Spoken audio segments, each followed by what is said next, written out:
Segmen milenial selalu menarik dikulik, karena inilah market masa depan. Dalam buku Millennial Kills Everything, kami menulis, jika kita tidak memilas existing market yang didominasi Gen X dan Baby Boomer saat ini dengan segmen milenial, maka perusahaan akan mati. Celakanya, preferensi dan perilaku konsumen milenial berubah drastis dari generasi sebelumnya. Kami menyebut telah terjadi patahan tektonik antara generasi lama dengan generasi baru ini. Begitupun muslim milenial, bakal menjadi the new big thing di Indonesia mengingat hampir 90% penduduk kita adalah muslim.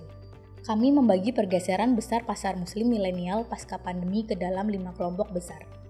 5 kelompok besar ini kami singkat menjadi 5S.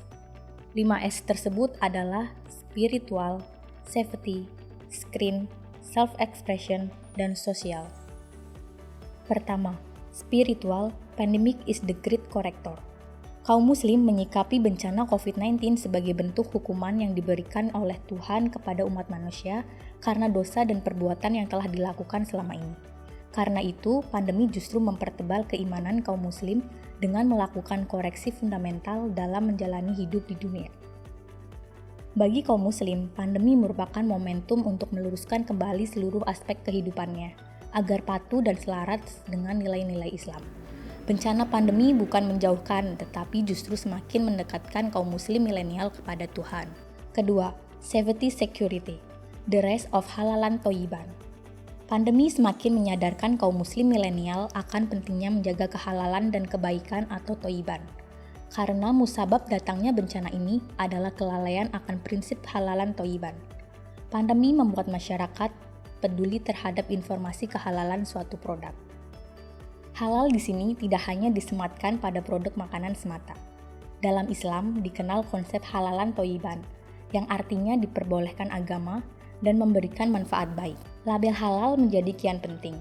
Bahkan dari riset kualitatif yang dilakukan Dinar Standard terhadap Gen Z di MEA, label halal juga dianggap penting bagi masyarakat non-muslim.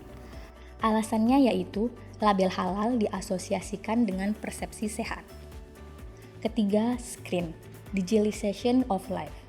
Adopsi digital kaum muslim milenial mengalami perluasan dan pendalaman di seluruh aspek kehidupan mereka, mulai dari bekerja, belajar, bermain, bersosialisasi, beribadah, hingga berderma. Dalam hal berderma melalui ziswaf atau zakat, infak, sodako, dan wakaf misalnya. Melalui platform digital, maka semua orang dapat dengan mudah melakukan pembayaran zakat, infak, dan sedekah melalui berbagai situs online, seperti Basnas, Laziz, e-commerce, atau marketplace, hingga layanan payment seperti GoPay atau OVO. Sehingga ke depannya potensi donasi digital dari Ziswaf akan terus meningkat dan lembaga filantropi maupun gerakan sosial lainnya akan tumbuh subur, terutama pasca pandemi COVID-19. Keempat, self-expression, esteem and actualization matters.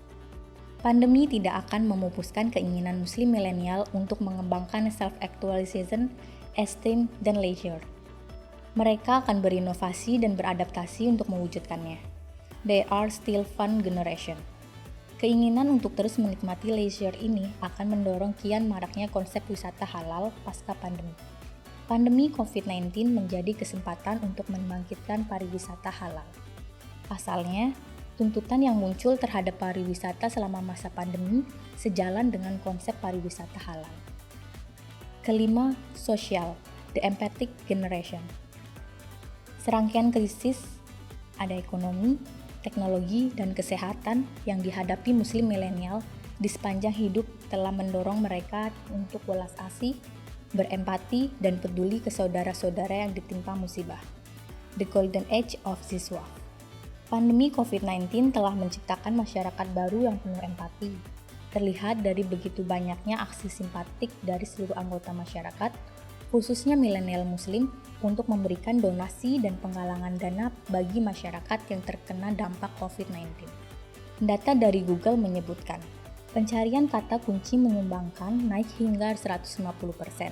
Begitu pula paket sembako melonjak hingga 200% selama 2020 kemarin.